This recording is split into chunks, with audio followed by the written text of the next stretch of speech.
Hi hello welcome to my channel. ఇవాళ episode 13 of lunch box ideas లో cooker లో చేసుకునే పాలక్ పన్నీర్ పులావ్ ఎలా చేసుకోవాలో చూపిస్తాను. ఈజీగా అయిపోతుంది, హెల్దీ కూడా. డెఫినెట్ గా ట్రై చేయండి. ముందుగా 2 టీ స్పూన్ల ఆయిల్ ని వేడి చేసుకోండి. అలానే 2 టీ స్పూన్ల నెయ్యిని కూడా యాడ్ చేసుకోండి. ఇప్పుడు 200 గ్రామ్స్ పన్నీర్ ని ఇలా క్యూబ్స్ లా కట్ చేసుకుని యాడ్ చేసుకోండి. 2 వైపులా ఎర్రగా అయ్యే వరకు మీడియం ఫ్లేమ్ లో ఫ్రై చేసుకోండి.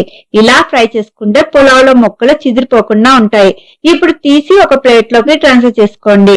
ఇప్పుడు అదే ఆయిల్ లోకి చెక్క, లవంగాలు, యాలకులు, జీడిపప్పు, స్టోన్ ఫ్లవర్, బిర్యానీ ఆకుల్ని యాడ్ చేసుకోండి. జీడిపప్పు ఎర్రగా అయ్యే వరకు ఫ్రై చేసుకోండి మీడియం ఫ్లేమ్ లో. ఇప్పుడు ఒక మీడియం సైజ్ ఆనియన్ ని పొడవుగా కట్ చేసి యాడ్ చేసుకోండి.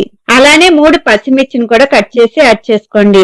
ఆనియన్ సాఫ్ట్ గా అయ్యే వరకు ఫ్రై చేసుకోండి. ఇప్పుడు 1 teaspoon ginger garlic paste ని యాడ్ చేసుకోండి. పచ్చి వాసన పోయే వరకు ఫ్రై చేసుకోండి.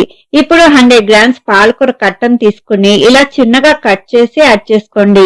అలానే కొన్ని పుదీనా ఆకుల్ని, కొన్ని కొత్తిమీర ఆకుల్ని యాడ్ చేసుకోండి. ఒక 2 నిమిషాలు పచ్చి వాసన పోయే వరకు ఫ్రై చేసుకోండి. ఇప్పుడు చిటికెడు పసుపుని, 1/2 టీ స్పూన్ కారాన్ని, తగినంత సాల్ట్ ని, 1/2 టీ స్పూన్ ధనియాల పొడిని, 1/2 టీ స్పూన్ గరం మసాలాని యాడ్ చేసి 1 నిమిషం మీడియం ఫ్లేమ్ లో ఫ్రై చేసుకోండి. ఇప్పుడు అరగంట సేపు నానబెట్టుకున్న 2 కప్పుల బాస్మతి రైస్ ని యాడ్ చేసుకోండి. ఒక 2 నిమిషాలు హై ఫ్లేమ్ లో ఫ్రై చేసుకోండి. ఇప్పుడు 1 కప్పు రైస్ కి 2 కప్పుల వాటర్ చొప్పున 4 కప్పుల వాటర్ ని యాడ్ చేసుకోండి. ఒకసారి కలుపుకుని వాటర్ టేస్ట్ చూసి సాల్ట్ ని అడ్జస్ట్ చేసుకోండి. పాలకూరలో టమాటా యూజ్ చేయకూడదు కాబట్టి 1 టీ స్పూన్ నిమ్మరసాన్ని పిండుకోండి టేస్ట్ కోసం.